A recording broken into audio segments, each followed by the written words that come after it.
lovely yogi. Welcome to Flow with Shreya. I'm Shreya, and today I want to talk to you about parenting. Being a mom of two very young children, parenting is a big part of my life, and that's something I've been wanting to expand into talking about on this YouTube channel. And while my main focus is yoga here, yoga is a lifestyle and it does seep into all aspects of my life, including parenting. If it's not your cup of tea, feel free to skip this video and go ahead and practice any of my flows if that's what you're here for. If you're interested in content like this, please do let me know in the comments below so I can make more of it. In this video, I want to share some of the unconventional ways my husband and I choose to parent our children. So if you want to learn more about that, come flow with me. If I'm completely honest, I had planned to film a different video today, but for some reason, this is just calling me, and this is what I want to talk to you guys about today. I just want to sit down and have a chat and talk about parenting and the choices we've made in hopes to inspire you, make you feel less alone, or just show you a different way. And this doesn't really have to do with yoga per se, but yoga and mindfulness really have seeped into my parenting journey, and they've opened up my mind to see and try out things that might be different or unconventional or just not mainstream. I do want to say that the things I talk about in this video or the way we decide to parent our children has no reflection on any other parents. We're making the choices that work for us, that feel right for us, and you should do the same if you're a parent. That being said, I am making this video just to share our journey and experience with you,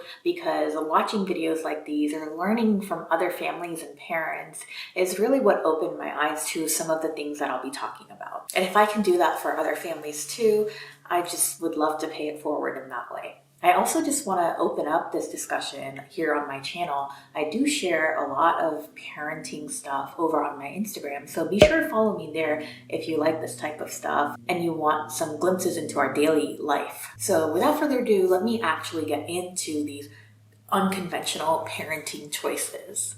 So the first one is that we really like to follow respectful, conscious parenting. The truth is, a lot of these things I'll talk about have a label, but that only helps us to communicate and talk about these things. There's so much more nuance, and like I said, individual families can just take what works for them from these concepts and just leave the rest, just like we do in yoga. So in terms of respectful and conscious parenting, the core of it truly is to treat our children, even as babies, as equals. They're not just little helpless beings that are incapable. They're not helpless beings that need us to do every little thing for them. Don't get me wrong, they need us to do a lot for them, and they rely on us a lot in the beginning. But at the same time, my husband and I strive to treat them with respect in knowing that they are so capable. And in turn, they show us how capable they are. They are so independent, even at 1 year old and 3.5 years old at this point. And if we didn't get out of their way and allow them the opportunity to show us what they're capable of, they wouldn't have been able to. Part of respectful parenting for us is also just being as honest as possible within limits with them about everything that's going on. We avoid sugarcoating things. We avoid lying about things to them just to spare their feelings, because again, they are capable. And given the chance, they will show us that they're adaptable and that they're capable of understanding things that normally we wouldn't think that they would be. Conscious parenting also goes hand in hand with yoga and mindfulness. This puts an emphasis on really being present, really seeing the child for who they are rather than seeing them for what we expect or want them to be. If you're interested in diving deeper into conscious parenting, one of my favorite resources is Dr. Sabri. My favorite book of hers is The Awakened Family. It really has opened my eyes up a lot about not only parenting, but also my own childhood. It's helped me see things in a different lens and understand and accept and move forward in this new path or a different way. She has a lot of eye-opening content on her Instagram as well. So if you're not into reading books, that's another great way to learn about conscious parenting. The core of conscious parenting that I keep coming back to is that when something is going wrong or there's a resistance between me and my child or just our daily routine, our lives in general, I always try to turn the lens back on myself. Some of what's going on is a direct reflection of me and my husband and our relationship as well. What we go through and how we react has such a big impact on our children. And this is not to say that we change ourselves completely just to make their lives easier or make everything seem happy all the time, but more so just to be authentic and realize that the things that we model affect them. And once you take that step back and take the pressure and expectation off of it, it really just opens up the space for things to change, for ease to come in. This is where going with the flow becomes really helpful. So again, resources for respectful parenting. You can also look into SHREY parenting. And what I'll mention is that a lot of these philosophies just really go hand in hand and play off of each other. So the next thing that we do that's really not mainstream is that we cloth diaper. Now, going into the path of yoga and learning to live a little bit more holistically, looking at the things that we do that may impact the environment that we live in, we really try to move towards sustainable living. Now, we're not perfect, we're not zero waste or anything like that, but in places that we can, we do try to reduce our waste. And diapering was one of those things that I absolutely knew from the beginning I wanted to do cloth diapering.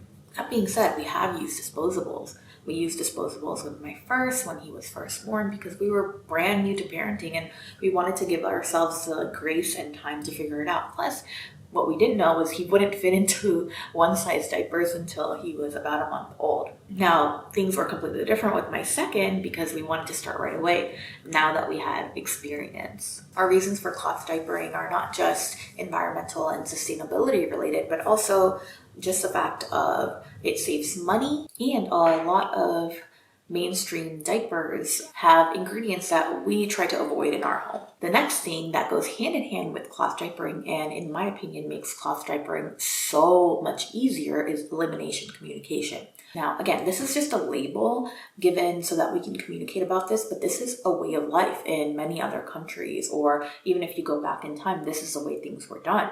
What elimination communication is just giving your baby, as soon as they're born even sometimes, the opportunity to eliminate somewhere other than a diaper. Now, this is not to be confused with early potty training or anything like that, but it sure does help with potty training in my experience. It's made cloth diapering a lot easier for us, and I really do believe that communication part, just learning your child, learning their cues, has been an essential part in growing my bond with my own children.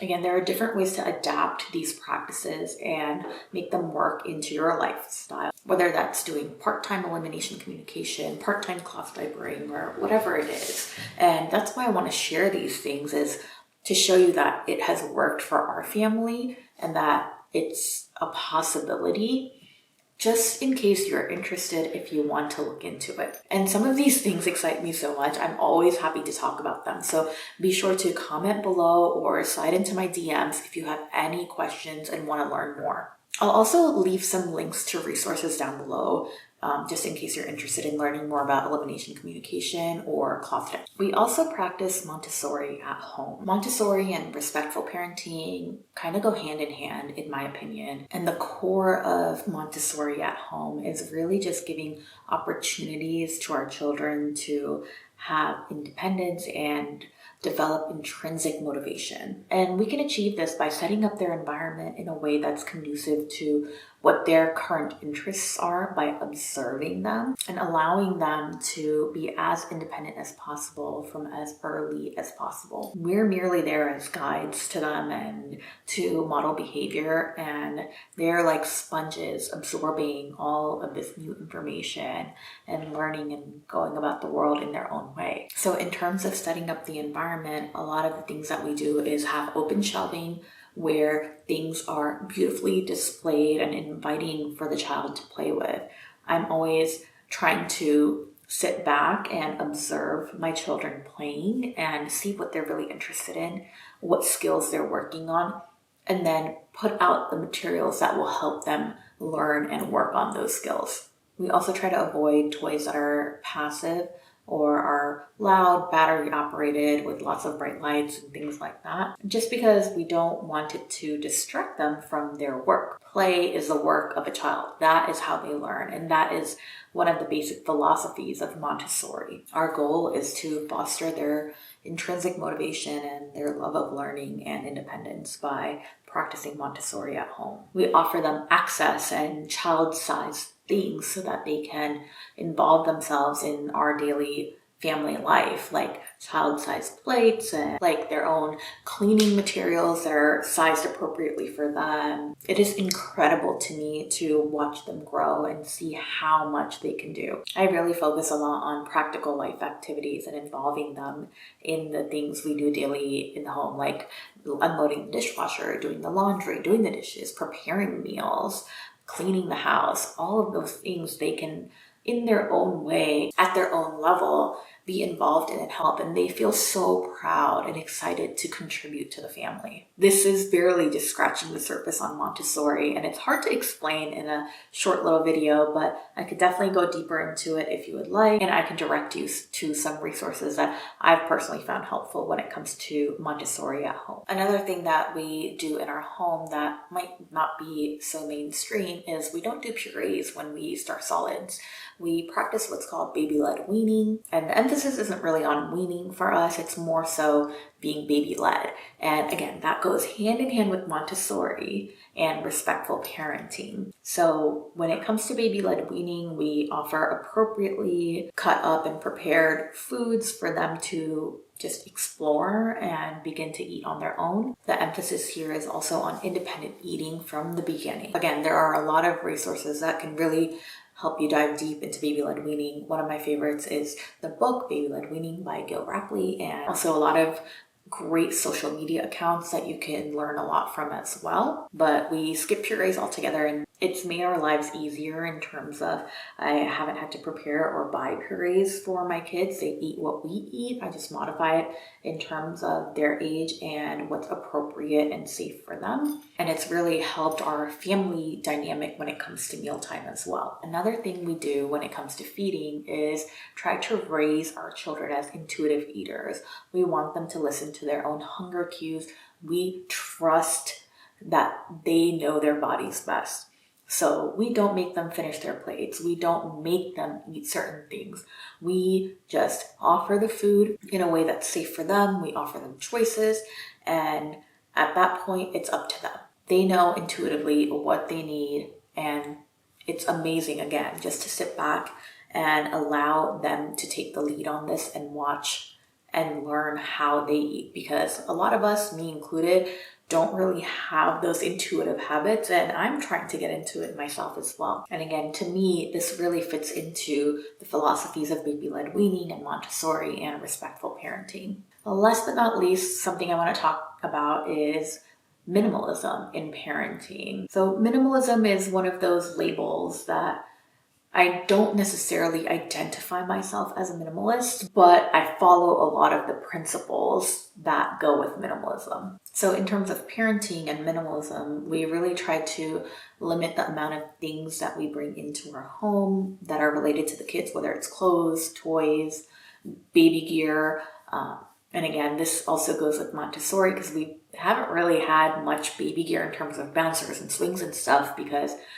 in Montessori, we just allow them floor play. And minimalism also helps us live a Montessori lifestyle because it helps us be decluttered, and that is really inviting to the children to work with the material. Applying the principles of minimalism to my own life and trying to simplify things also helps me be a better parent. I have a little bit less decision fatigue, and I'm also spending less time tending to more things so that I can have a little bit more time and energy to spend on my kids. Again, the point I want to drive home with any of these concepts is that it doesn't have to be all or nothing. You can take little bits and slivers of philosophies that work from any of these practices and apply them to your own home, to your own parenting. And I hope that talking about our experience and journey can open up the dialogue about doing things a little bit differently than what we're used to. And also being okay with the fact that there are so many different ways that you can choose to parent,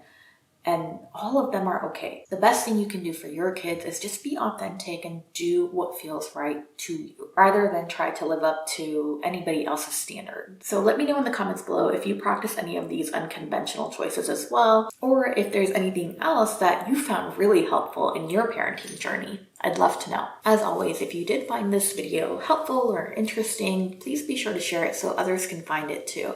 If you share it on social media, be sure to tag me at Flow with Shreya. Thank you so much for joining me. Namaste.